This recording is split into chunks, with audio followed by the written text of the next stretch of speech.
सत्यम परम धीमहि सत्यम परम धीमहि।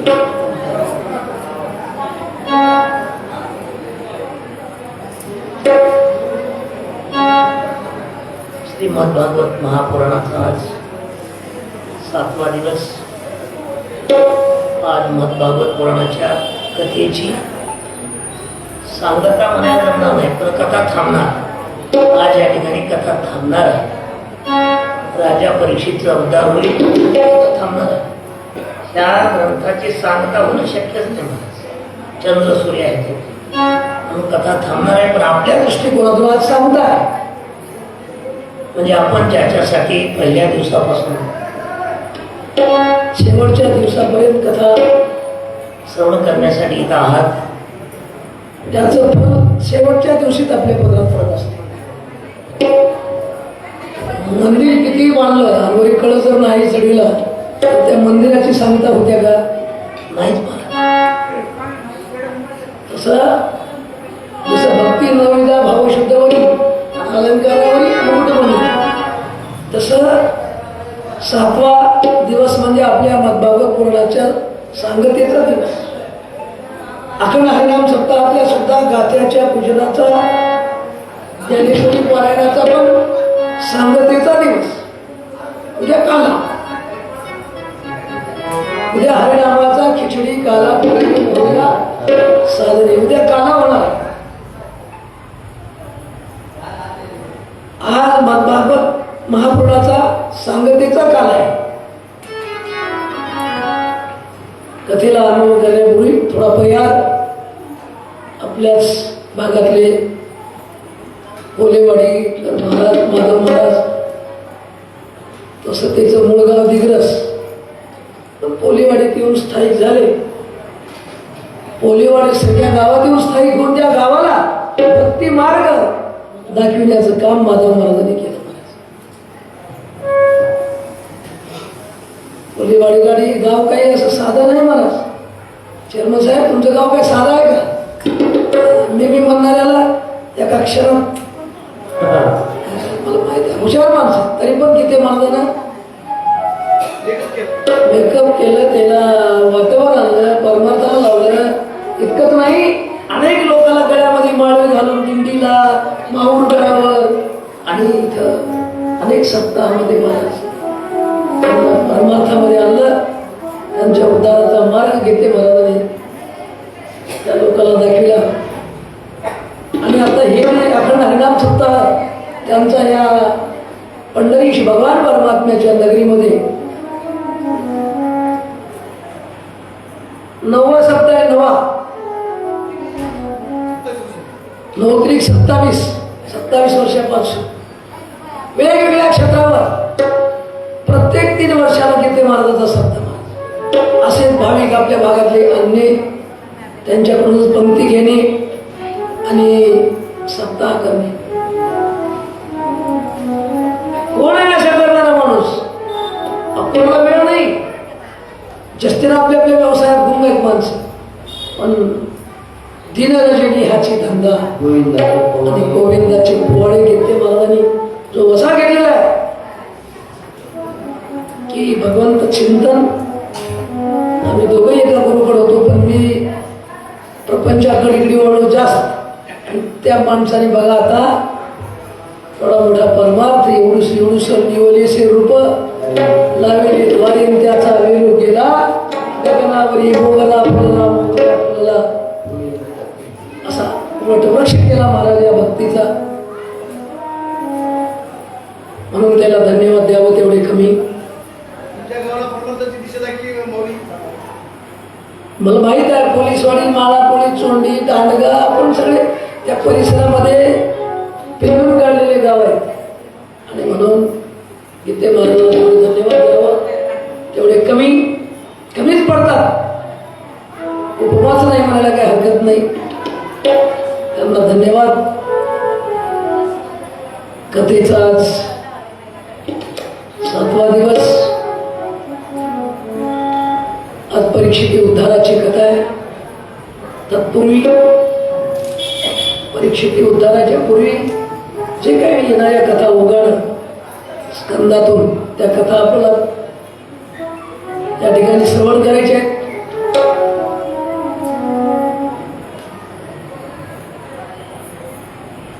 राजा परीक्षितीला शुकदेवजी म्हणतात, राजा आज तुझ्या अंतकालाचा शेवटचा दिवस आहे. आज तुला तक्षक नावाचा साप येऊन दंश करणार आहे. तो तुला आज ठार करणार आहे. तू मोठ्या एकाग्र चित्तानं 6 दिवस मद्भागवत पुराणाची कथा राजा श्रवण केला. पण आज तुझा काळ जवळ आलाय ना, मग तुला काही मनामध्ये दुडकी भीती काही, कारण का माणसं सगळं काही जीव वाचवण्यासाठीच करतात ना. राजे महाराजे तुम्ही आम्ही महाराज काही करा डॉक्टर साहेब, किती पैसे घ्या पण आमचा जीव ठेवा बरं. प्रत्येकाला काय मिळालंय? प्राण, जीव प्रत्येकाला मिळालाय. जीव मिळालाय. प्रत्येक माझा जीव राहावा म्हणून अनेक प्रकारचे खटाटोप करतो. आणि म्हणून परीक्षिती राजाला सुखदेवजी म्हणतात, राजा तुझा आज अंतकाळ समय आहे. तुला काय वाटतं? हे सगळं वैभव सोडून जावं लागणार आहे तुला.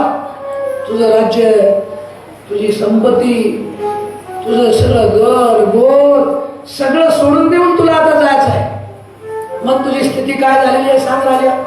त्यावेळेस राजा परीक्षित म्हणतात, महाराज आता मला तुम्ही माझं मरण विचारूच नका.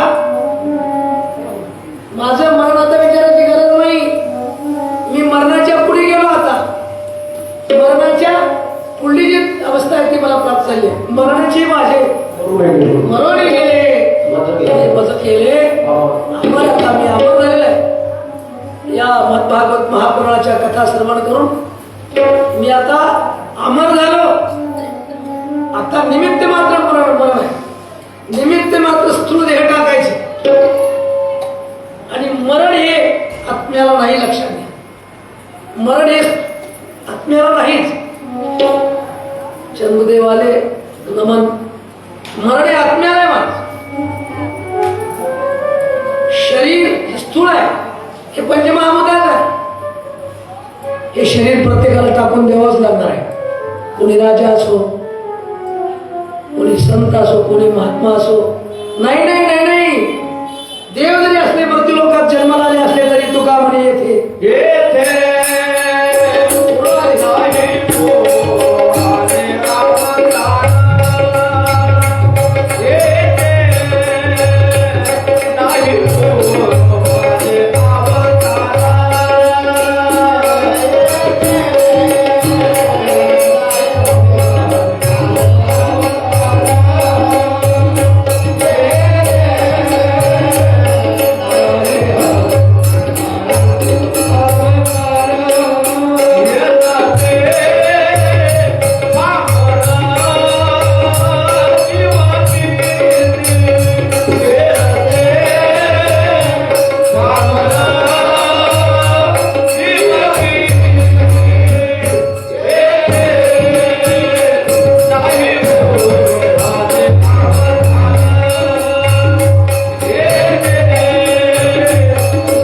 गेलं ते पामर जीव किती, तुम्ही आम्ही किती.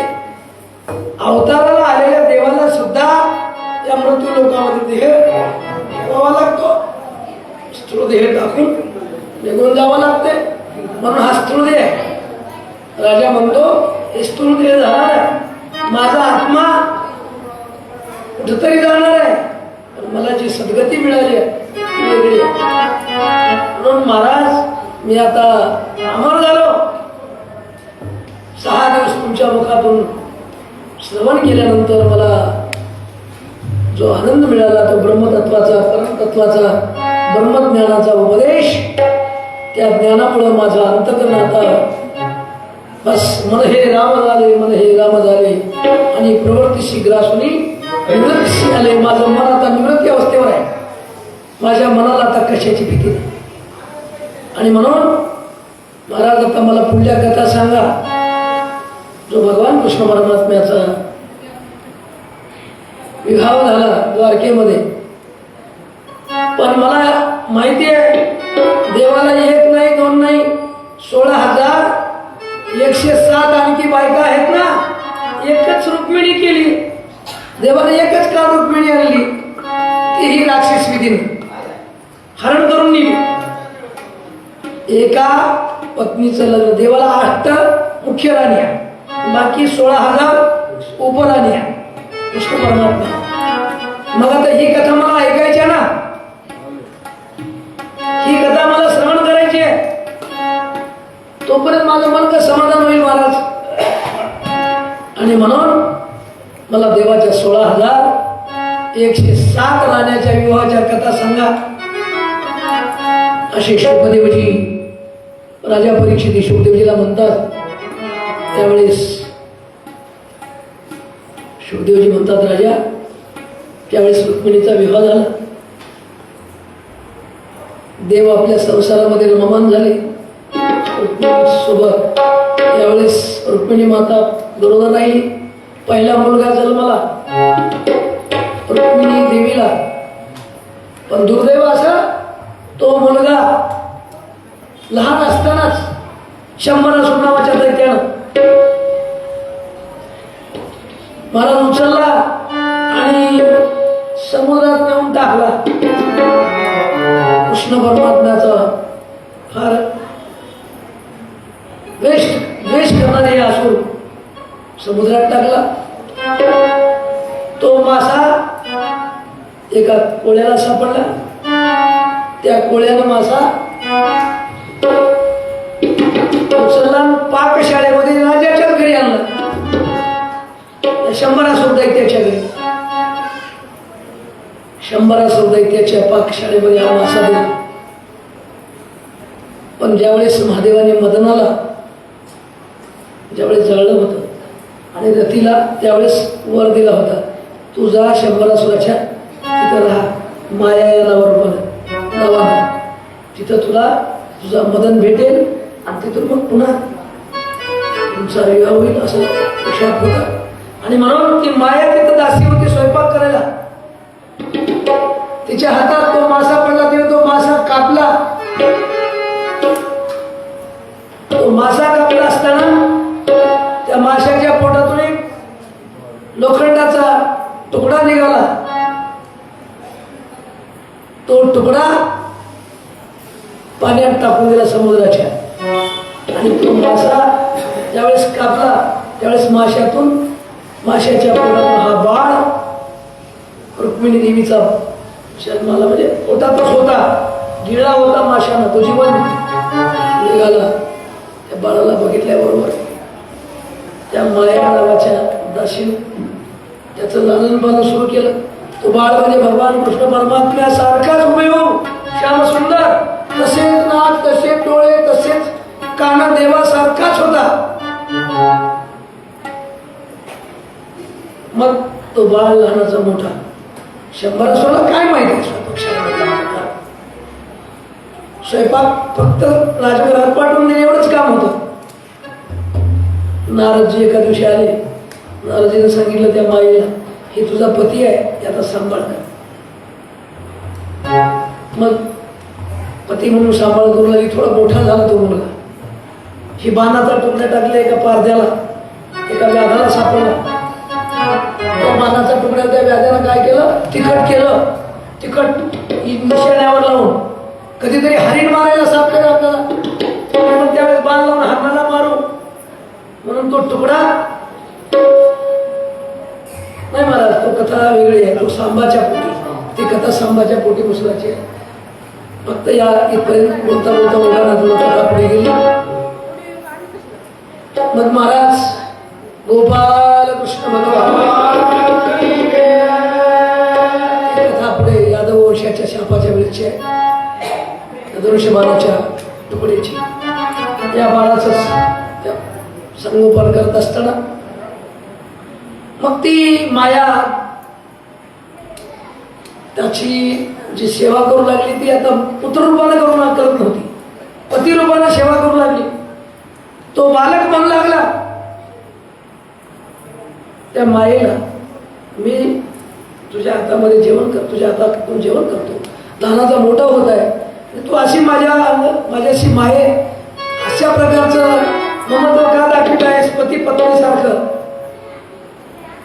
त्यावेळेस तिनं सांगितलं त्या प्रद्युम्नाला, त्याचं नाव काय होतं, प्रद्युम्न भगवंताचा मुलगा पहिला. सांगितलं तिला की तू माझा पती, मी तुझी पत्नी आहे. 100 असुरांना असं असं कृत्य करून तुला इथं आणून टाकलं होतं, माशाने केलं होतं, माशात तो मासा कोळ्याने इथं आणून दिला, त्याच्या पोटातून तू निघालेला आहेस. महाराज मग दोघांनी निर्णय घेतला की 100 असुराला मारायचं, 100 असुराला ठार करायचं. मग 100 असुर दैत्याला मारण्यासाठी काहीतरी कुरापत काढावं लागते ना, कसं युद्ध लागेल. भांडण करायचं म्हणल्यावर काही काही माणसाला भांडण करायची सवय असते, बरोबर महाराज. बाहेर तर फार जास्त असते, आपल्या इथल्या नाही. आपण जेवढी इथं आता कथा करायला लागली आपल्याला सगळ्याला सोडून बऱ्याच बाया भांडण करायच्या, कुरापती काढायच्या असते. एक बाई सकाळी उठत होती मग दररोज शेजाऱ्याच्या घरी जायची, भांडण येणार गेली की बस तिला भांडण आलं होतं. दिवशी गेली शेजारी बाईच्या घरी, गौरीचं खांड घेऊन नाही, इस्तीच गेली म्हणजे इस्तू दे तुझ्या घरचा चूल पेरला. त्या बाईने म्हणजे इस्तू देते पण कशात देतेस, तिला काय जाणली नाही, गौरी पत्तर काय आलो का. ते म्हणजे तू काही जाणली नाहीस. तिने म्हणजे तुला काय करायचं, तू देऊ शकतो. तिने म्हणजे कसा देऊ, टाक माझ्या पदरात. आणि पदर जळून जाईल की तुला काय करायचं, रांडल पदर जळाला तर टाक. तू लागली भांडायला. भांडणारा निमित्त लागला मला, भांडणारी माणसं असतात. कुरापत काढायचे म्हणलं की बस तशी कुरापत काढायचं ठरलं. प्रद्युम्नाचं त्या माहेचं त्या तिचं कुरापत काढली. 100 जवळ जाऊन महाराज प्रद्युम्न म्हणू लागला, तू फार मोठा राजा, फार मोठा असुर आहेस, तू बराच मोठा अन्याय करतोस. कुरापत सुरू केली. 100 म्हणलं तू कोण रे, पाकशाळेमध्ये आमचं उष्ट खाऊन मोठा झालास आणि तू मला शहाणपणा शिकवतोस का. आता सुरू झालं ना, मग युद्ध सुरू झालं महाराज. मग त्या ठिकाणी 100 असुराला आता विशेष युद्ध बरंच काही झालं, पण एक खर्द घेऊन तो 100 असुर ठार केला. मग ती माया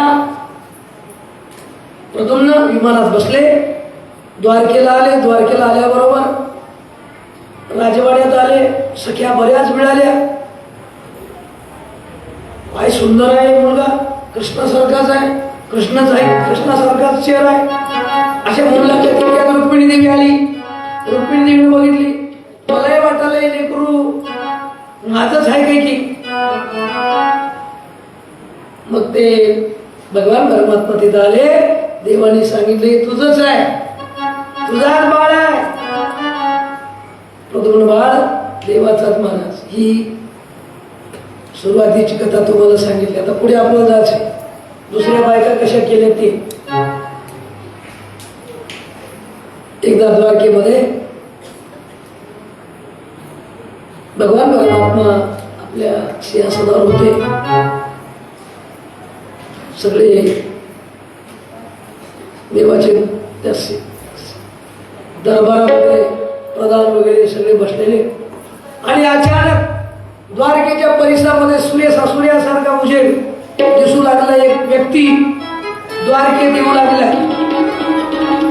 असं दिसल्याबरोबर काही सेवक पळत गेले द्वारकेत भगवंताच्या श्रीकृष्ण परमात्म्याच्या राजा दरबारात आणि देवाला सांगू लागले, भगवंता कृष्णा परमात्म्या, एक सूर्य आपल्या भेटीला येऊ लागले. सूर्य इतकं तेज त्या माणसाचं तेज नव्हतं बरं का. त्याच्याजवळ एक मणी होता. त्या मण्याचं तेज होतं सूर्यासारखं. आणि तो येणारा म्हणून माणूस दुसरा कोण नव्हता, तो सत्राजित नावाचा राजा होता. तो येऊ लागला होता. त्याच्याजवळ जो मणी होता त्या मण्याचं नाव होतं स्वयंतक. तो मणी होता, मी सांगणारच आहे, स्वयंतक नावाचा मणी होता. आणि तो मणी त्याच्याजवळ होता, तो घेऊन येऊ लागला होता. ते काय येऊ लागला होता, ते कृष्णाला आपलं वैभव दाखवा देवाला. ही द्वारकेचा जरी असला मी काय कमी आहे का. एवढा मणी माझ्याजवळ आहे. ते मणी एका टायमाला दररोज 8 मन सोनं देत होता. 8 मन सोनं रोज. असा मोठा मणी होता. म्हणून ते मणी देवाला दाखवा, मोठेपणा, आपला मोठेपणा करावा. काही माणसं मोठेपणा दाखवायसाठी लिंबी होतात. एका बाईने मोठं 16 आणलं होतं. तुला तुम्हाला विनून सांगतोय का, 2 चुटक्या 16 नाही, पाटल्या आणल्या होत्या हातात. बाहेर ते पाटल्या भरणार पाहिजे नाद असते. घरोघर जाऊन जायचे घरला, कोणाच्या घरी जायचे, तुझं पाणी भरलेस का, कोणाच्या घरी जायचे, तुझे ढोर लागले आहेत का म्हणायचे. ते पाटल्या दाखवायचे. पण कोणतीच बाई म्हणणार गेली पाटल्या कधी आणल्या, पाटल्या कधी आणल्यात म्हणून कोणतीच मावली म्हणणार गेली. तिला आला ना, तिला गेली ना आपल्या घरचीच वळी पेटून गेली. कोणी बघणं गेले म्हणून वळी पेटल्याबरोबर ते उजेड पडला. लोक पळत वळी पेटली. बरेच लोक पळत आले आणि वळी पेटल्यावर त्या वळीच्या वजनानं ते उजळीच्या पाटल्या दिसल्या. एक बाई म्हणली, पाटल्या काय चमकायला, रांडा तवाच का सांगितलं, वळी पेटली नसते. असे विनोद बरेच 500 दृष्टांत आहेत आमच्या इंगळे महाराजाचे. फार विनोदाचे दृष्टांत आहेत. त्याच्यामध्ये विनोदही काही असतात. म्हणजे आपलं वैभव लोकांना दाखवायसाठी बरेच लोक धडपडतात. म्हणूनच लोकांना काही लोक जेवणामध्ये बघा अशा आमट्या दाखवते. इकडून वरण आणा, इकडून भात वाढा. ते भात वाढा वरण वाढा त्याला काहीच गरज नसते. ते आमट्या दाखवायसाठी. तसं हे सत्राचे आमच्या देवाला आपलं वैभव दाखवायला निघाला. अरे त्या ब्रह्मांडाचा तरी सगळ्या अलंकाराचा अलंकार, सगळ्या अवताराचा अवतार, सगळ्या जगाचा मालक त्याच्या घरी निघालाय आपलं वैभव दाखवायला. सत्राचे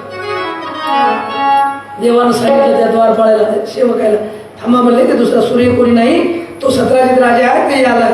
न सांगता कळे आम्ही त्यांचे पूज त्याला कळते ना कोण आहे तो. थांबा म्हणले, तो सत्राजित आलाय.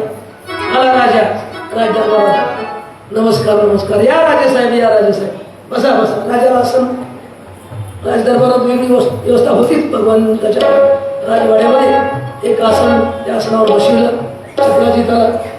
राजाचा जो मान आहे तो मान आतिथ्य व्यवस्थित महाराज केलं. आणि मग भगवान परमात्मा सत्राजित राजाला म्हणू लागले, कृष्ण परमात्मा, राजा मी तुम्हाला विचारू का, तुम्हाला बोलू का. सत्राजित म्हणला काही हरकत नाही, बोला महाराज. माझं एक म्हणणं आहे, हा जो तुमचा मणी आहे की नाही, हा मणी आमच्या द्वारकेत ठेवा, उग्रसेन राजाकडे ठेवा. कारण काही मणी आमच्याकडे शोधतो. का शोधतो, आमच्याकडे अनेक राजे महाराजे बरेच ऋषी मुनी सगळे जपी तपी येतात आणि हा मणी शोधून आमच्या दरबारात दिसतो. एवढा मणी ठेवला तर बरं होईल असे देव सहज बोलून गेले. पण हे सत्राजित त्याला घमेंड आली. देवानं मणी मागितल्यावर देवा का नाही, पण यानं सांगितलं महाराज, तो म्हणतो कृष्णा हा मणी मिळाल, हा माझा मणी मला प्राप्त झालेला आहे. सूर्यानं मला मणी दिलेला आहे. तो मणी तुम्हाला काही देत नाही, 8 मन सोनं देणार आहे. मोठे माणसं जास्त बोलत नसतात. ठीक आहे. सत्राजित निघाला तो मणी घेऊन आपल्या नगरीमध्ये आला. नगरीमध्ये मणी घेऊन आल्यानंतर एका दिवशी त्याच्या भावानं तो मणी आपल्या गळ्यात घातला आणि शिकार करण्यासाठी अरण्यामध्ये गेला. अरण्यामध्ये शिकार करत असताना एक सिंह, त्या सिंहानं या सत्राजिताच्या भावाला बघितलं, अंगावर छाप मारली, त्या भावाला ठार केलं. तो मणी आपल्या हातामध्ये घेतला, त्या सिंहाला त्याच्या पंजामध्ये, आणि तो मणी घेऊन सिंह थोडा पुढे गेला.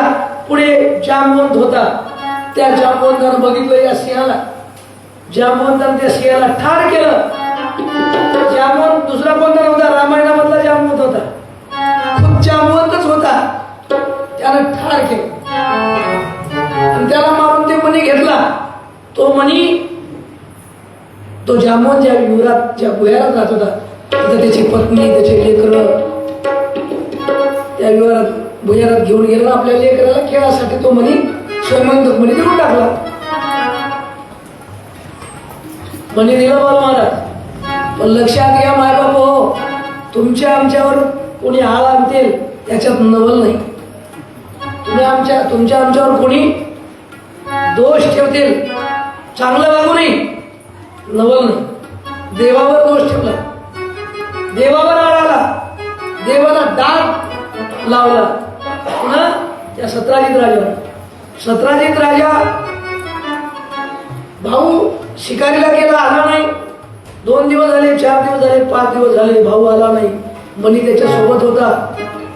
सत्राजित राजा म्हणतो, मणी निश्चित श्रीकृष्ण परमात्म्यानं द्वारकेला नेला, माझ्या भावाला मारलं. का तर कृष्णानं मणी मागितला होता ना, म्हणून त्याच्याशिवाय हे दुसरं कोण काही केलं नाही. कृष्णानं मणी नेला. सत्राजित राजा असा गावात बोलू लागला, दरबारात बोलू लागला. बातमी वाऱ्यासारखी पसरली. ही बातमी द्वारकेला गेली देवाच्या कानावर. काही लोकांनी सांगितलं, भगवान कृष्ण परमात्म्याला तुम्ही मणी चोरला, अशा प्रकारचा तुमचा अपप्रचार राजा सत्राजित करू लागलाय, तो आळ तुमच्यावर आलाय. देव सुद्धा म्हणले, आळाला बरं नसतंय, एखादा दोष आपल्यावर आलाय, आपण दोषी असलो तर काही हरकत नाही, पण आपण दोषी नसताना आपल्यावर आळ आलाय म्हणजे आपण निर्दोषत्व सिद्ध केलं पाहिजे. आपण दोषी नाहीये दाखवून दिलं पाहिजे. आणि म्हणून भगवान कृष्ण परमात्म्यानं काही आपले साथीदार घेतले आणि त्याला सोबत घेऊन या मण्याचा शोध करण्यासाठी देव निघाले. मण्याचा शोध करत असताना एका पर्वतावर गेले. पर्वतावर गेले असताना एका ठिकाणी एका माणसाला मारलेलं दिसलं. थोडा देवाला सुगावा लागला. भगवान कृष्ण परमात्मा, या माणसाचा हाड वगैरे पडले असते, तर निश्चित त्याचा वध झालेला आहे. थोडं पुढे गेले, सिंहाला मारलेलं दिसलं.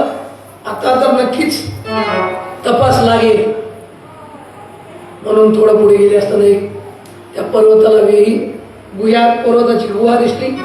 त्या गुहेमध्ये जात असताना आपल्या सोबतच्या माणसाला सांगितलं, तुम्ही बाहेर थांबा, मी मध्ये जाऊन येतो. मध्ये गेले तर तो मणी एका त्यांच्या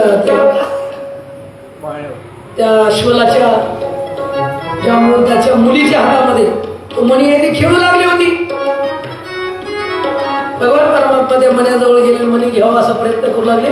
त्यावेळेस त्या जांबवंताची पत्नी ते अश्वल गर्दा करू लागले, म्हणत क्या क्या अश्वलाचा काय आपल्याला माहितच आहे, लहानपणी दरवेळी लोक अश्वला आणत होते. ते आडू लागले, गर्दा झाला. तो जांबवंत झोपी गेला होता, जांबवंत उठला. उठल्याबरोबर त्याच्या पुढे भगवान श्रीकृष्ण परमात्मा दिसले. हा जाणून दिसतच महाराज अश्वरच युद्ध सुरू झालं. देवासोबत युद्ध घनघोर सुरू झालं. 1 आणि 2 दिवस नाही, 28 दिवस युद्ध झालं देवाचं या जांबवंताचं. मग मात्र 28व्या दिवशी जांबवंत म्हणतो, तुम्ही कोणीतरी परमात्मा पुरुष, तुम्ही कोणीतरी भगवान परमात्म्याचा अवतार आहात, असं युद्ध करणं शक्य नाही.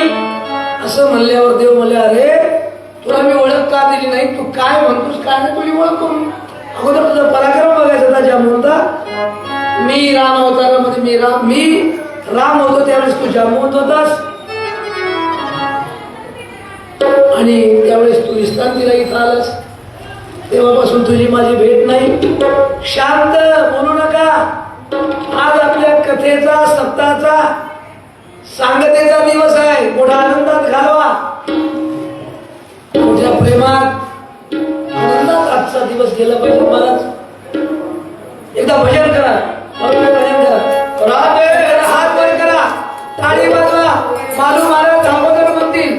मग पुन्हा आमच्या माता मावल्यानं म्हणायचं बाकी सगळ्यांना. राधे राधे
ज्यांचे काम ज्यांच्याकडची कामाची जबाबदारी आहे न बोलता करा. हालू नाही चालू नाही सैरा वैरा काही अशा पद्धतीनं चला महाराज. मग त्या ठिकाणी त्या विवरामध्ये जांबवंताला ओळख करून दिली. मी राम होतो तू जांबवंत होतास. आपण सगळ्यांना समुद्रावर सेतू बांधला. रावणाला मारलं लक्षात आलं झालं. जांबवंताला मोठा आनंद वाटला. माझं काय भाग्य म्हणा देवा तुम्ही मला भेट दिली. माझ्या विवरात येऊन माझा भाग्याचा उदय आहे. खरोखर धन्य झालो पावन झालो पवित्र झालो. माझा उद्धार झाला. बस आता काहीच नाही. पुढे पुढे आता बस. तुमच्या भेटीच्या पुढे दुसरं काय साधन असते आहे का नाही. जेवणाच्या आधी खटाटो पिठा आणा मिठा आणा जाळ आणा गॅस लावा सगळं. एकदा जेवण झालं की बस तृप्ती झाली. या जैसी साधने सरते आपेशी तेवी आत्मतुष्टी तैशी. महाराज गती नाही म्हणल्यासाठी एकदा आत्मतुष्ट झाला जीव तृप्त झाले बस. तसं तुमची वेळ झाली. आता मला कशाची गरज नाही. आता ही जी माझी मुलगी आहे या मुलीचा तुम्ही स्वीकार करा अंगीकार करा. आणि मग जांबवंताने महाराज तो श्रीमंत मणी देऊन भगवान कृष्ण परमात्म्याचं दुसरं लग्न त्या गुहेतच लावलं. जांबवंतीला घेऊन देव द्वारकेकडे निघाले. की द्वारकेत सगळे वाट बघू लागले होते. युवराज गेलेला आहे. श्रीकृष्ण आलेला नाही. काय झालं असेल कसं झालं असेल चिंता लागली होती. पण आले. खूप मोठा आनंद वाटला देवकीला वसुदेवाला. सगळे त्यांच्या उग्रसेनाला सगळे आनंदी झाले. महाराज सगळेच्या सगळे आनंदी झाले. तो मणी आणलेला देवानी उग्रसेनाला बोलून घेतले आपल्या राजाला. उग्रसेनला आणि म्हणतात महाराज हे मणी आता जा तुम्ही त्या सत्राजिताला नेऊन द्या. मी काही येणार नाही. सत्राजित राजाला तो मणी देऊन टाका. खूप मोठा आळा लावता आपल्यावर. श्रीमंत मण्याचा आळा लावता. तो आळ चुकीचा आला होता. ते मणी नेऊन द्या. राजा सत्राजितचा चिताच्या हवाली तो मणी महाराज देवानी पाठविला. नाही देव स्वतः निघाले मग तो मणी घेऊन. सत्राजिताच्या टाळक्यात थोडं प्रकाश पाडावा म्हणून आणि तो मणी घेऊन आले. सत्राजिताला म्हणतात, राजा हे घे तुझा मणी. सांगितलं सगळं, तुझ्या मण्याची कथा कशी झाली ती, जामवंतानं कसा मणी प्राप्त करून घेतला, तुझ्या भावाला सिंहानं मारलं, पुन्हा सिंहाला जामवंतानं मारलं, हे मणी असा असा प्राप्त झाला, तो मी आणला, हे तुझा मणी तू घेऊन टाक. खचित झाला. खूप वाईट वाटलं सत्राजिताला, मी चुकलो, मी देवासोबत एक मोठी चुकी केली. हा मणी त्या दिवशी दिलो असलो तर पिढा गेली असती. राजा सत्राजित महाराज मनात विचार करू लागला, आता हे मणी देवाला दिला पाहिजे, कृष्णाला दिला पाहिजे, पण द्यायचा कसा, असा नाही द्यायचा. सत्राजित राजाला मुलगी होती सत्यभामा. देवाच्या 8 बायकाचे तुम्हाला लग्न सांगालो बरं. पहिली कोण, रुक्मिणी, काल तिचा विवाह लागला. दुसरी जामवंती, तिसरी आता ही सत्यभामा. सत्राजित राजानं मग त्या ठिकाणी तो मणी, स्वयंमंतक मणी आणि सत्यभामा देऊन मोठ्या थाटानं विवाह लावला आणि तो मणी सोबत देऊन भगवंताला वाट लावू लागली. तेव्हा देवानं सांगितलं, हे मणी आम्हाला नका, हे मणी तुमच्याकडे राहू द्या, हे बला आमच्याकडे नका, तुमच्या घरी ठेवा आणि याला दिलेलं सोनं रोजचं ते मात्र द्वारकेला पाठवून द्यायचं म्हणून सांगितलं कृष्ण परमात्मा. मग सत्यभामेला मी घेऊन जातो म्हणले, रथावर बसवलं, खूप दास दासी धन द्रव्य राजा सत्रजितानं दिलं. भगवान परमात्मा द्वारकेला आले. इकडे हे स्वयंमंतक मणी ठेवला होता की नाही, त्या पिरियड मध्ये शतधन्व्यासोबत सत्यभामेचं बोलणं चालू होतं. सत्यभामा ही शतधन्वेला देण्याचं ठरलं होतं, पण सत्राजितानं कृष्णाला दिली. त्यावेळेस अक्रूर आणि महाराज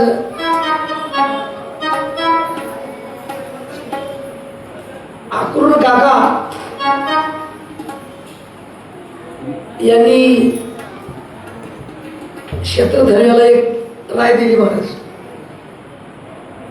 अरे तुझ्यासोबत या सत्यभामेला लग्न जमलं होतं वाटतं की, हो म्हणलं. मग काय झालं, कृष्णाला घेऊन गेली की. आता तू एक काम असं कर, तू त्या सत्राजिताला मारून टाक, तो म्हणे तू घे. असं त्या ठिकाणी अक्रूरानं आणि कृतवर्मा या दोघांनी राय दिली. कृतवर्मा आणि अक्रूर त्या ऐकले या शतधन्यानं सत्राजिताला ठार केलं.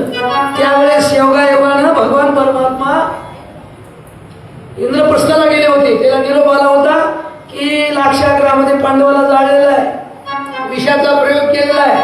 कारण का देवकी हे देवाची आज्ञा होती ना. आपण काही सूर्यधारीचा कोणता प्रसंग झाल्यावर जात नाही का भेटायला, कशा महाराज, म्हणून बिमार पडत मार जाते भेटायला, शेव घेऊन केळं घेऊन. देव बहिणी आत्याबाईच्या भेटीला गेले होते, तिकडे कुंतीच्या भेटीला गेले होते, कुंती देवीच्या. ही बातमी कळाली सत्यभामेला की बाबाला मारलेला आहे. त्यावेळेस मात्र महाराज सत्यभामा मोठ्या दुःखात कोसळली आणि धावतच सत्राजित राजा ज्या ठिकाणी मारला गेला होता, ज्या नगरीमध्ये, तिथं आली आपल्या बाहेरला. बापाचं दुःख खूप झालं. तशाच अवस्थेमध्ये बापाला एका तेलाच्याकडे ठेवून सत्यभामा कुठं आली, इंद्रप्रस्थाला. काही लोकांना घेऊन रथामध्ये वेगानं. देवाला सगळं कळतंय महाराज, अंतरीची घेतो गोडी.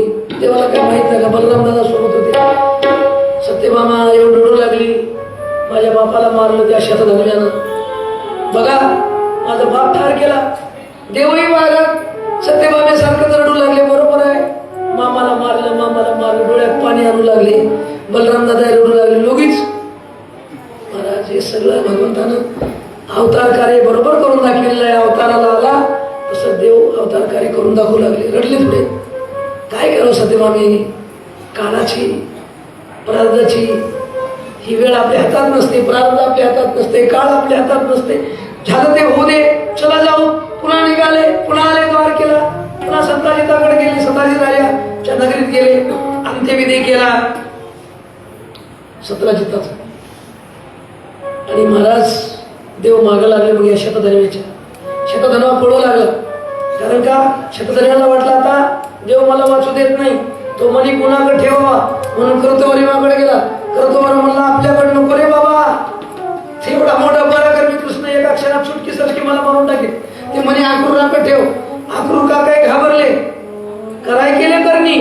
चांगला माणूस कधी कधी बिघडत असते महाराज, तुम्हाला माहित आहे की नाही. चांगले माणसं कधी कधी संन्यासी सुद्धा अभिलाषी होता.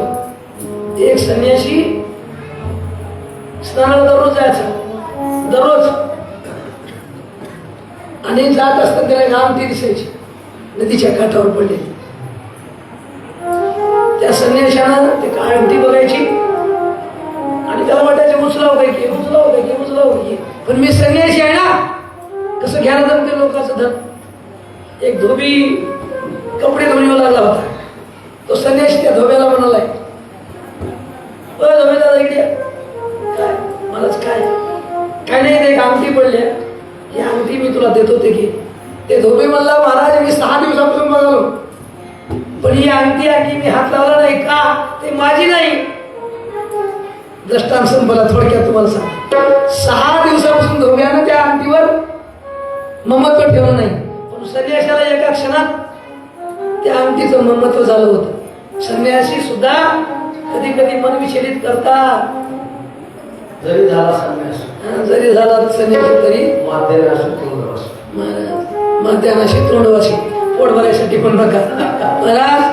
म्हणून अक्रूर काका खूप चांगले होते, भगवत भक्त होते, पण थोडे अभिलाषी झाले. तो मनी ठेवून घेतला आणि देव त्या शतधन्वाच्या पाठीमागे लागले. बलराम दादा सोबत होते, वाटेत गाठलं, त्याला ठार केलं. बलराम दादा म्हणजे तुम्हीच जातवार केलं, मी जरा जनक राजाकडे जातो. अशी कथा आहे, खूप मोठा कथा भाग आहे.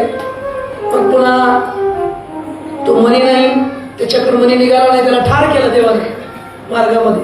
मनी तर नाही, फुकट मारलं. वापस आले, मनी कुठं असेल. त्यावेळेस द्वारकेवर थोडे संकट येऊ लागले. द्वारकेतले संकट बघून द्वारकेतले शहाणे म्हणले देवाला, हे मनी नक्कीच अक्रूर काकाकडे असेल. कारण का अक्रूर काका गावात नाही, पळून गेले. कारण देवाच्या भीतीने ते मनी घेऊन पळून गेले होते ना. आणि पहिलंही असंच एकदा त्या काशी राजाच्या नगरीमध्ये याच अक्रूराचे बाप दुष्काळ पडला असताना ते होते म्हणून तिथं पाणी पिणी पडलं. तसंच आता अक्रूर नाही म्हणून आपल्याकडे संकट आले तर अक्रूर काकाला बघा. मग शोधून आणला अक्रूर काकाला. देव हुशार होते. देवाला म्हणले काका जाऊ द्या, मनातलं काढून टाका, मनी तुमच्याकडे जाऊ द्या. ही मण्याची कथा कुणं सांगितली कुणाला, कुणं सांगितली कुणाला. आता 7वा दिवस आहे भागवत कथेचा. आज सांगतेचा दिवस आहे. महाराज राजा परीक्षितीला शुकदेवजी सांगत आहेत, महाराज अशी स्वयंपण्याची कथा, असा देवाला लागलेला डाग कसा निघाला, ही कथा सांगितली. भजन करा. राधे राधे राधे राधे.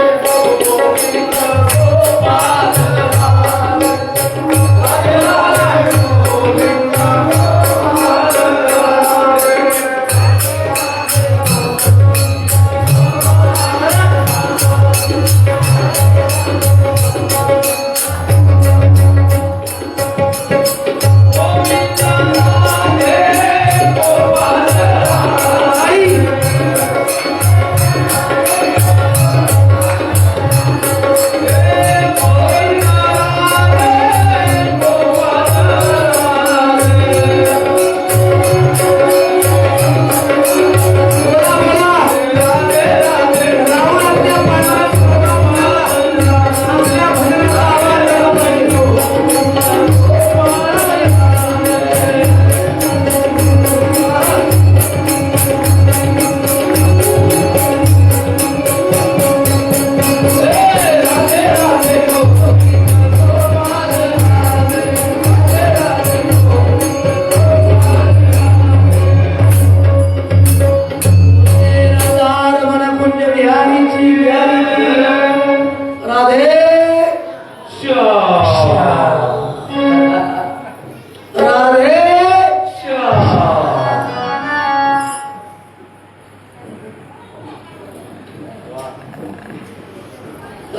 प्रकारचा महाराज श्रीमंत बण्याचा प्रसंग. भगवंताने राजा परीक्षितीला सांगितला. यानंतर परीक्षिती महाराज राजा म्हणतो आणखी पुन्हा राहिलेल्या उर्वरित पट्टराण्या यांच्या लग्नाच्या कथा सांगा. 16,000 स्त्रियाच्या कथा सांगा. मग त्या ठिकाणी राजाला परीक्षिती म्हणतात राजा पुन्हा भगवान परमात्मा इंद्रप्रस्थाला आले असताना पावसाळ्याच्या 4 महिने दिवसामध्ये इथंच राहिले. गडबडीने वापस यावं लागलं होतं ना सत्राजित राजा मेल्यामुळे. निवांत गेले.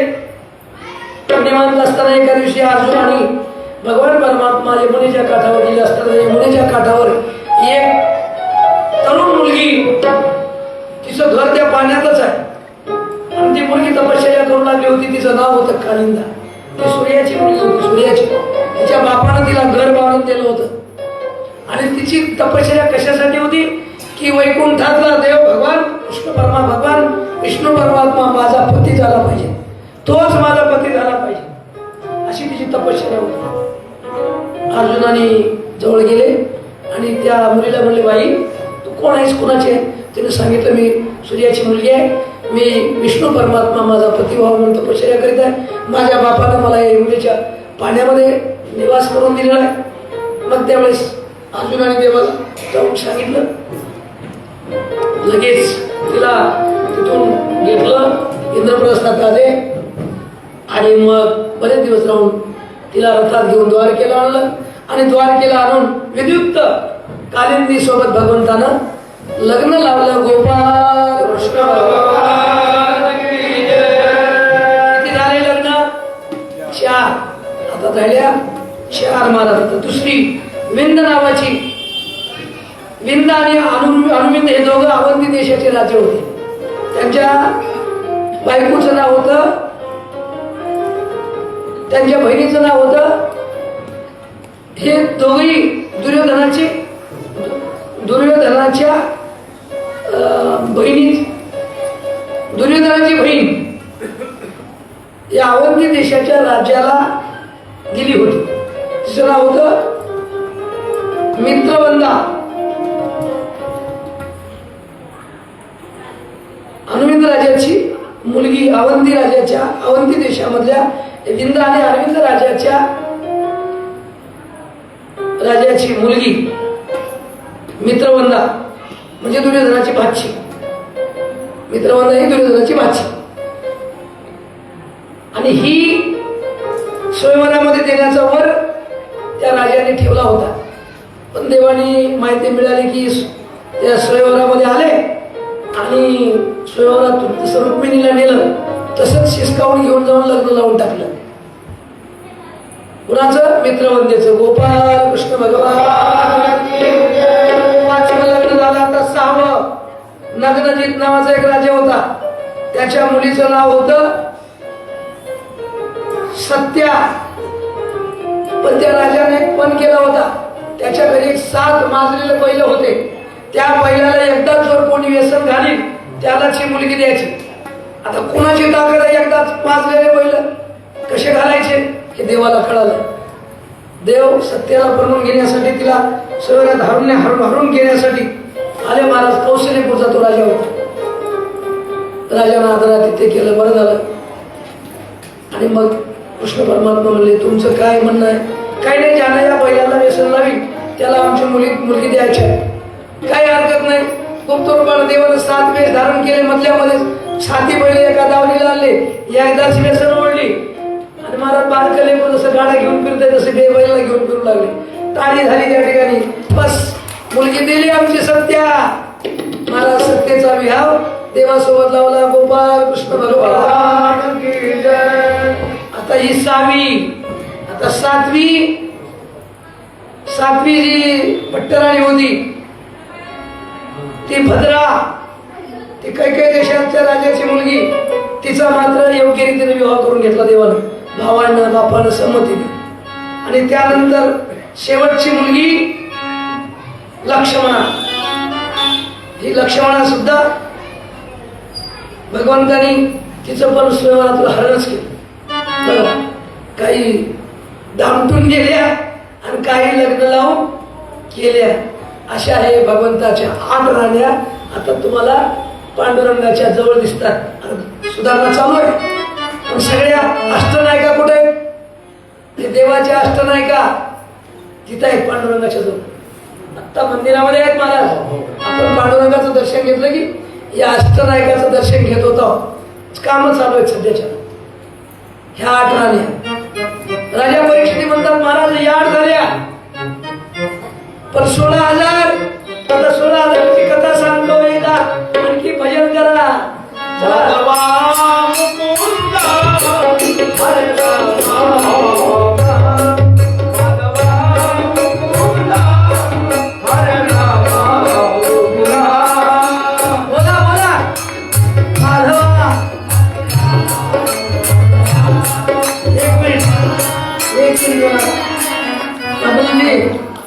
शेवटचा दिवस आहे. पळून जायचा.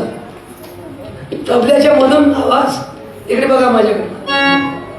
आमचे गायक आम्हाला नेहमी भागवताला साथ देणारी मंडळी आहे. मी विनोद करतो कधी कधी. म्हणजे तबल्याच्या मधून वेगवेगळे ध्वनी काढणारा माणूस. एवढ्या लहान वयात आळंदीला जोग महाराज संस्थेत शिक्षण घेतलं. आणि इकड्याला मिशा फुटल्या नाही.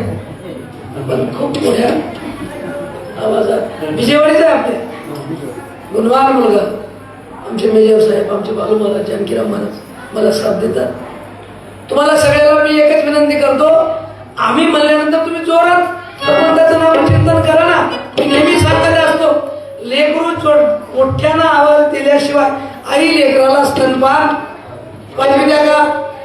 उगाच सांगा बरं. घरी सकाळी काम करताना पाण्यात टाकते आई. आपले आपले काम करते. ते लेकरू ज्यावेळेस मोठ्यानं हात फोडते त्यावेळेसच आई हातातले कामं टाकती आणि लेकराला जाऊन स्तनपान देत्या. तसं आपण जर मोठ्यानं आवाज दिला, मोठ्यानं जोरसे भजन केलं तर देवाला आपली काहीतरी आवाजाची जाण होईल की नाही. म्हणून जरा डुकल्या बाजूला सारा. आज तरी शेवटचा दिवस आहे.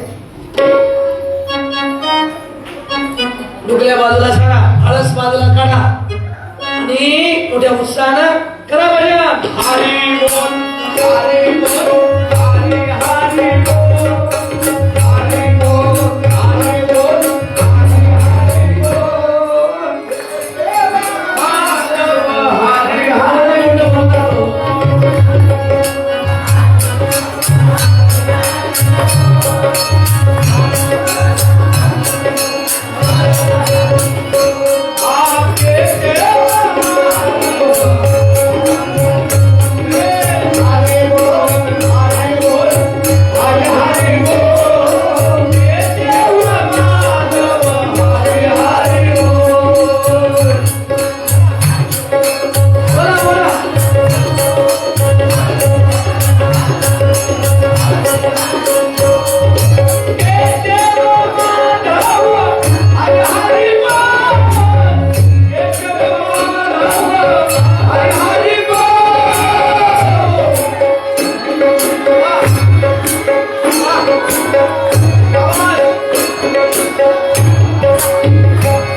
ठिकाणी आमचे शंकर महाराज, साधू महाराज नक्की म्हणत असतील महाराज.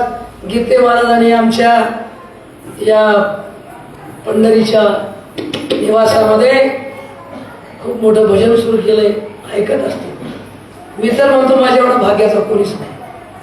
मी तर माझ्या मी एवढं आनंद समजून गेलो, कृत्य झालो आणि इच्छा केली ते माझ्या मनाची इच्छा होती ते गीते महाराज.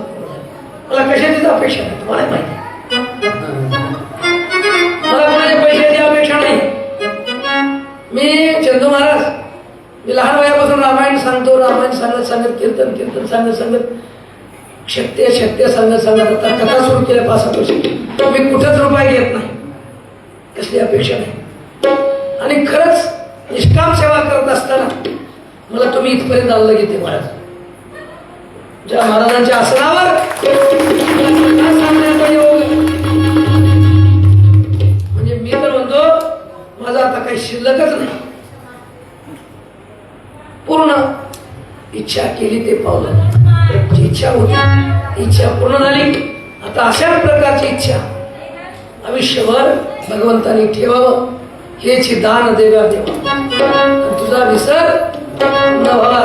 पुढील सुद्धा काळ उरले ते हरी तुम्हा समर्पण. मांडगेचे लोक सगळे तिथं महाराज, सगळे आपल्या परिसरातले आहेत, नागरगावचे सगळे मंदिर. पुन्हा आणखी निवडणुकीला उभा राहायचं नाही, उभा राहायचं निवडणुका नाही, कुछ नाही. आता उरले ते हरी म्हणालेच लोक. आता बी किती महाराज तुम्हीच निवडणूक लढली पाहिजे, तुमच्याशिवाय कोण पैसे खर्चित नाही.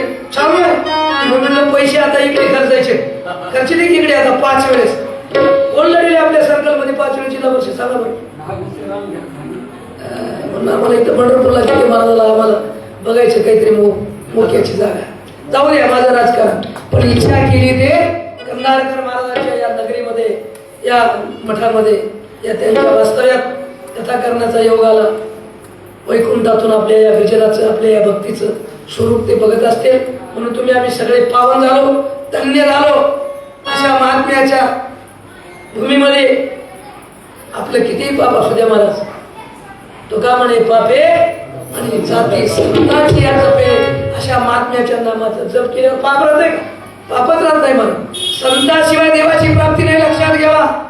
हरी प्राप्तीची उपाय धरावे संताचे ते पाय. संताशिवाय देव मिळत नाही, डॉक्टराशिवाय औषध काही कामाला येत नाही, आहे का नाही. म्हातारी मराले म्हणून एक औषध आणायला गेलं म्हणून मेडिकल स्टोअर मध्ये, औषध घेतलं. त्या दुकानदाराला विचारलं औषध कसं पाजू म्हातारीला, त्यानं मोकळ्या मनानं सांगितलं औषध हालून भाजी होत. त्यानं आलं, म्हातारीच्या तोंडात थोडं थोडं पाणी लावू लागलं होतं. आल्या आल्या म्हातारी लागला हलवायला. म्हातारी हलविलं, किती हलविलं, तिनं मरूनच गेली. मग औषध फोडलं पाजवायला. म्हातारी वाचली का, काय झालं, वर्म चुकलं. तसं देवाकडे जायचं असेल तर डायरेक्ट जाऊ नका. कुणाच्या सोबत जा, हरिपाठ काढा. संताचे संगती मनोवार गतीने आकडावा श्रीपती. गीते महाराजांच्या संघ आला म्हणून आपल्याला एवढा योग आला.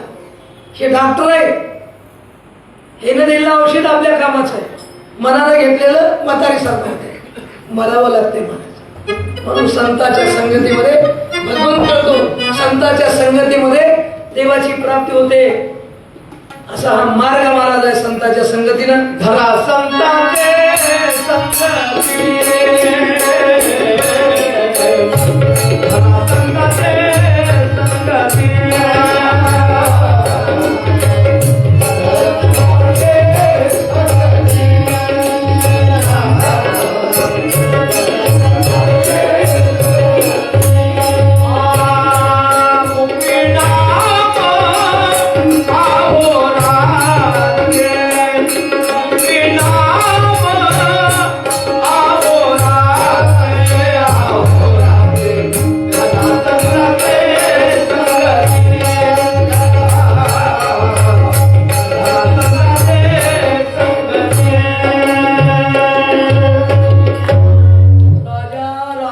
संगती, धरा संतांचे संगती.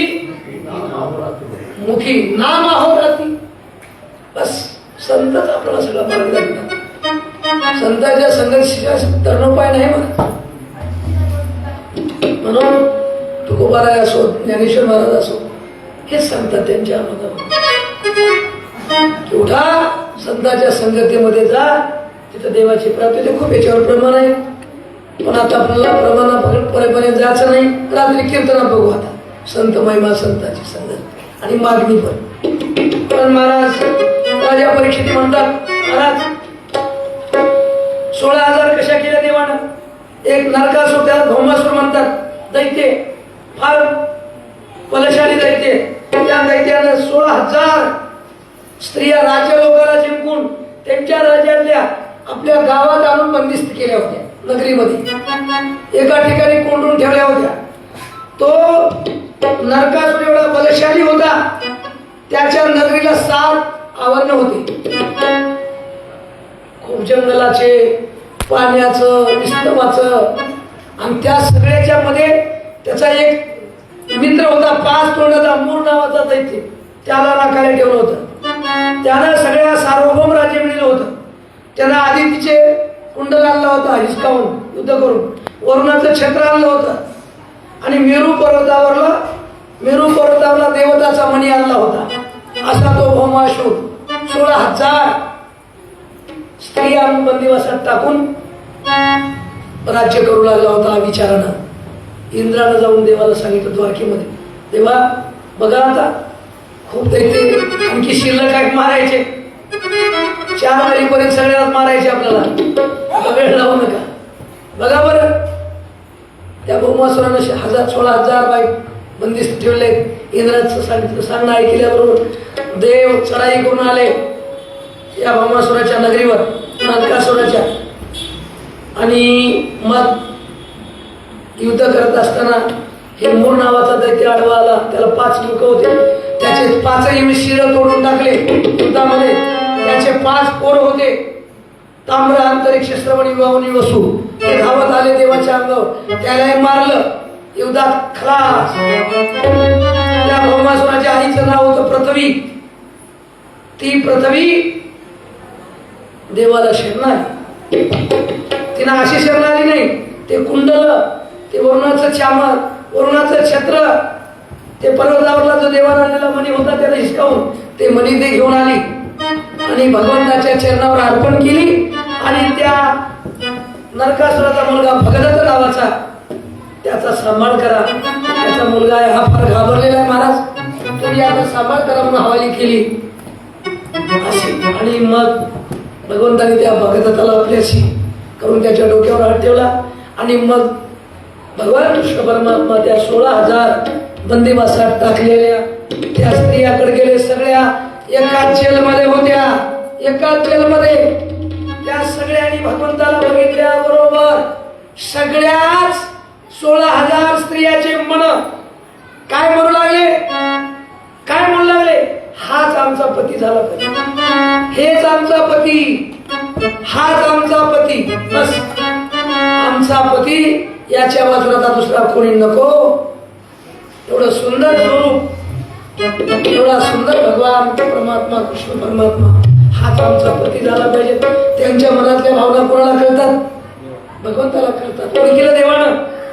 लगे बशीच्या पालख्यामध्ये पाठवीला द्वारकेला, सगळ्या द्वारकेला नेल्या आणि द्वारकेत नेऊन महाराज एकीच्या पुढे एक रूप धारण केलं आणि 16,000 बायका सोबत भगवंताचा विवाह झाला. गोपाल बघा, 16,108 बायकाचा मालक. एकीच्या पेक्षा दुसरी केली की माणसाची फजिती किती आहे महाराज. त्याला पाड्याचीच गुढी व्हावं लागते, एक खाली वरत्या, एक वरी वरत्या. काय खरं, एका पुरुषा दोघी नारी पाप वसे. पण एवढ्याही बायका असून तुका म्हणे नटधारी आणि भोग भोगणी. आता जास्त विस्तारात जायचं आणि पुढे पुढे जायचंय आपल्याला. असा भगवान परमात्मा संसार करू लागला. एका दिवशी काय झालं, आमच्या रुक्मिणीला मातेला वाटलं अभिमानच आला. रुक्मिणीला वाटलं देव माझ्या पुढे काय पुढे जाते, मी म्हणजे देव, देव म्हणजे मी. हे 16,107 माझ्यापेक्षा बारक्यात, मी मुख्य आहे. राग आला, थोडा अहंकार आला. लक्षात घ्या, तुम्हाला आम्हाला वाटतंय आम्ही बोलायला, पण कळतंय त्याला मारा. मी मागे एकदा तुम्हाला दृष्टा सांगितलंच होतं, मुलगी के पाव में बंदे घुंगरू ओही आला सुनताय, त्याला कळतंय. रुक्मिणीच्या मनात राग आला, देवाला कळाला. देवाने मग दोघंच बसले होते पलंगावर. दोघच पलंगावर बसले असताना देव रुक्मिणीला म्हणू लागले, हे रुक्मिणी राजकुमारी, तू खूप सुंदर आहेस. तुझा बाप राजा भीम, तुला 4 भाऊ, एवढं मोठं वैभव तुझ्या बापाच्या घरी असताना तुझ्या बाबानं तुला त्या शिशुपाल नावाच्या त्याच्यासोबत लग्न ठरलं होतं. वैभवशाली तो माणूस. कुठे ते शिशुपाल, कुठे मी गवळ्याचा कृष्ण. बर, आम्हाला गाव नाही, शिव नाही, असे गरीब माणसं, दूध तूप विकून आम्ही पोट भरणारे लोक. आणि असले असताना तू उगाच मला पत्र पाठवलीस घेऊन जा म्हणून. हे काही बरोबर नाही. तुम्हाला पत्र पाठवून बोलून घेतलीस. तुला कळायला पाहिजे होतं. खरं सांग, एखाद्या श्रीमंताच्या मुलीने एखाद्या गरीबाच्या मुलाला जर पती म्हणून जर स्वीकार केला तर त्या श्रीमंताच्या मुलीला सुख मिळेल का? तिला त्या गरीबासोबत सुख मिळणार नाही. तसं तुझं काम आहे. तुला तुझ्या बापानं श्रीमंतासंग दिलं होतं. बरं, आताही माझी मोकळी काय बघा. नवरा बायको काय बोलतील काही सांगता येईना. आताही बरेच पती बऱ्याच पत्नीला काय बोलतात ते पत्नीला त्या पतीलाच माहीत असते. महाराज, त्या मावल्या वाच्यता करीत नाही. देवही आपल्या पत्नीचं मन बघायला आहे. आताही तुला मोकळी काय, मी माझ्या पदाचं बोला नाही. आताही राजकुमारी, तू एखाद्या श्रीमंताशी पळून घे. माझ्याकडून तुला सोडचिठ्ठी देण्यासाठी परवानगी आहे. एका श्रीमंत माणसाला तू वरून घे, मोठ्या राजाला तू परवून घे, असा देव म्हणू लागला. महाराज का म्हणू लागला होता? तिला थोडा गर्व झाला ना, मीच पट्टराणी आहे. असे देव ज्यावेळेस म्हणू लागले, म्हणून तुला विचार केला नाहीस.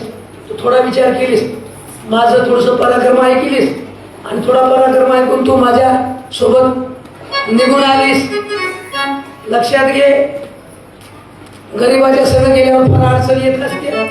मला गाव नाही, त्या सत्राजित राजाला मला दामटून लावले. मी त्या समुद्रामध्ये गाव बसवले. माझं गाव आणखी कुणाला सापडलं नाही. असलं गाव तुला इथं आणून ठेवले. म्हणून तू विचार कर, आणखी तुला माझ्याकडून वेळ आहे. असं म्हणल्याबरोबर महाराज, ती साध्वी पतिव्रता भगवंताची लाडकी राणी जशी एखाद्या माणसाची सावली माणसाला सोडून जाते का, ती भगवंताची पट्टराणी रुक्मिणी देवी. देवाचं असं थट्टेचं बोलणं, हे थट्टेचं बोलणं होतं, पण तिला खरं वाटलं. आणि दर दर दर दर दर दर दर दर दर अंगावर घाम आला. आणि घाम एवढा आला घाम, एकदम डोक्यात चक्कर आली रुक्मिणी देवीच्या. आणि धाडकन रुक्मिणी माता कोसळून पडली जमिनीवर. देव म्हणले खराय गेलो थट्टा, पण इथं जीव जाते की म्हणले. आता कृष्ण परमात्म्यानं पटकन पलंगावर उतरले, पटकन उतरून घेतली, चटकन पाणी आणलं, तोंडावर पाणी मारलं. दातकिडी बसली होती, आपणच फुकालाय म्हणून. आताही बरेच नवरे बायकाच्या दातकिड्या फुकते. मला काय अनुभव आलाय म्हणून सांगालो.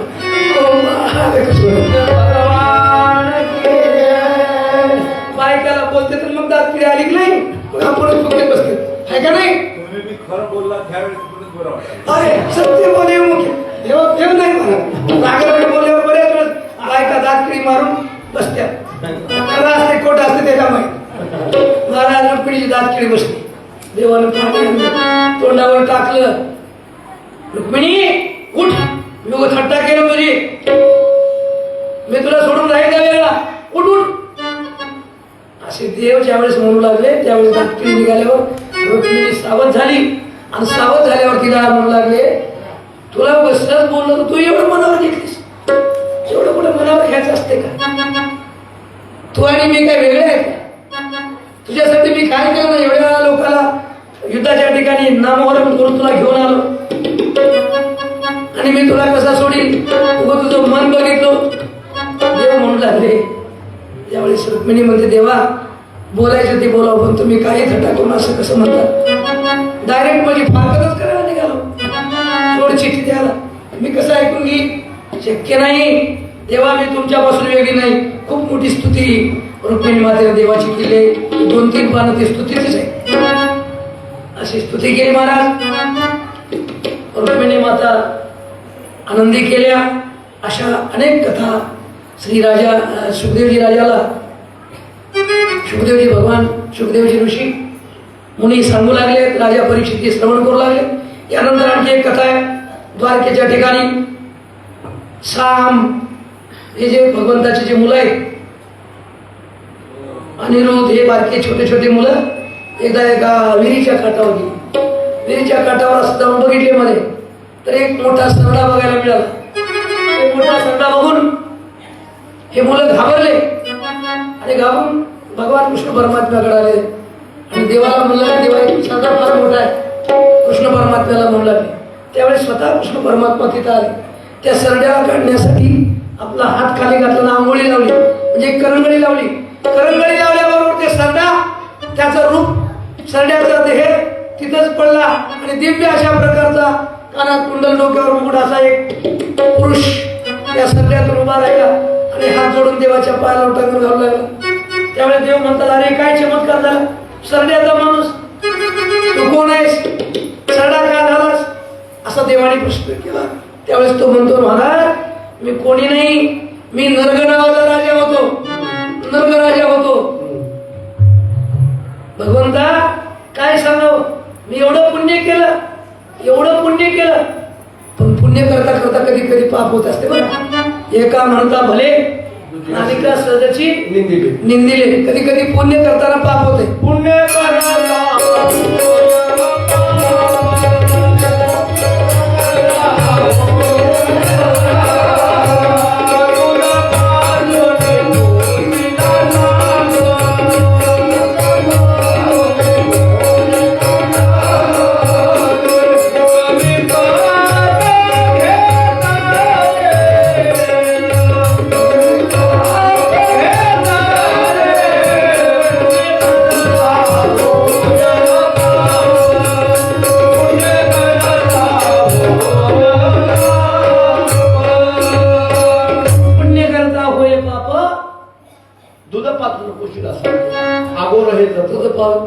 तुझं बाजूने पोशीला साप आगोर हे पंचमीच्या दिवशी बाया त्याला काय करतात नागाला दूध पाजतात. पण त्याचं काय होते आमच्या मावळीला दूध पाजलेलं विष होते. महाराज पुण्य करताना पाप होत असते. चंदू महाराज एक महात्मा बिंबावर बसला होता. त्याचे पाय सुजले होते. आमच्या एका माऊलीने गोड तेलानं पाय सोडले. पाय सोडून माऊली घ्यायला गेली पण तेल मुंग्या त्या गोड तेलाला खाण्यासाठी आले. महात्म्याच्या पायाला छोटू चावू लागले. महात्मा म्हणला त्या बाईचा खाना खराब हो म्हणला माझ्या पायाला मुंग्या चावले. पुण्य करता का नाही तुम्हाला एक पटवून द्या. पुण्य करता हे पोर ऊस खात ऊस खाऊन महाराजांच्या अंगावर चोत्र्या टाकू लागलं. सगळ्या पायावरल्या मुंग्या निघाल्या आणि त्या ऊसाच्या चोत्र्याकडे गेल्या. महाराज म्हणले वा रे वा लेकरू यानं सगळ्या मुंग्या काढल्या. म्हणजे पुण्य करता तेल लावलं पायाला पण पाप झालं. ऊस खाऊन अंगावर चोत्र्या टाकल्या पण पुण्य झालं. तसं नर्ग राजा म्हणतो माझ्याकडून मोठं पाप झालं. मी केलं नाही. मी एवढं पुण्य केलं मी गाई दान दिल्या. गाई किती दान दिल्या ब्राह्मणाला. आपल्या घरी छिद्र पडते बघा एखादी उन्हाचं आणि ते छिद्र पडल्यावर त्या छिद्रामध्ये बारके बारके बारके कण दिसतात. इतक्या गायी दान दिलो. किती लक्ष दिलो की किती कोटी दिलो की एवढ्या गायी मी दान द्यायच्या. दररोज स्नान केलं की ब्राह्मण लोक आहे. आता किती पुण्य झालं बघा. एवढं पुण्य केलं. गंमत अशी झाली काल ज्या ब्राह्मणाला गाय दान दिली होती ती गाय त्या ब्राह्मणाच्या घरून पळून पुन्हा माझ्या नगरीत आली आणि मी ती गाय आज एका ब्राह्मणाला दान दिली. ते काल ज्याला दान दिली ती पळून गेली गाय दुसऱ्या ब्राह्मणाला दिली एवढंच. पण ती माझ्या गाय झाली मला कळलं नाही राजा ते भगवंता म्हणून दान दिली. तो माणूस तो ब्राह्मण आला नरराजाकडे माझी गाय. तो ब्राह्मण तो गाय बघण्यासाठी निघाला. वाटत तो ब्राह्मण भेटला. त्याच्याकडे गाय ओळख आली. तो म्हणू लागला त्या ब्राह्मणाला ही गाय माझी. त्यानं मला आज दिली. त्यानं मला काल मला दिली होती पळून गेले. दोघांचं भांडण लागलं. दोघे राजाकडे आले. राजानं दोघांनी सांगितलं, महाराज काल तुम्हाला दिली होती, पण जाऊ द्या, आज यांना चुकून गेले, तुम्हाला दुसरे 1 लक्ष नाही देतो. पण महाराज देवबाबा फार हट्टी असतात, फार तट्टी असतात, फार क्रोधी असतात आणि मायाळू असतात. देवबाप्पा म्हणले ते दोघं मी, ए राजा तू आमच्यात भांडण लावू नको, बस आम्हाला तुझी गायच नको. दोघे निघून गेले. दोघं निघून गेल्यावर माझा अंतकाळ जवळ आला. यमानं मला नेलं यमपुरीत आणि मला यमानं विचारलं, राजा तुमच्याकडे एक पाप झाले, ते पाप आधी भोगता का पुण्य अगोदर भोगता? मग राजानं सांगितलं, पाप आधी भोगलेलं बरं. मग त्या पापामुळे मला हे सरडा व्हावा लागला राजदेवा, कृष्ण परमात्म्या. म्हणून एवढं पुण्य करून सुद्धा मला सरडा व्हावं लागलं. विचार करा. मग त्यावेळेस देव म्हणतात, खरोखर आहे नरगा, ब्राह्मण श्रेष्ठ आहे. ब्राह्मणाचा अपमान कधी मानवानं करायचा नाही. ग्रस्त आश्रम्यानं ब्राह्मणाला कधीच दुखवायचं नाही.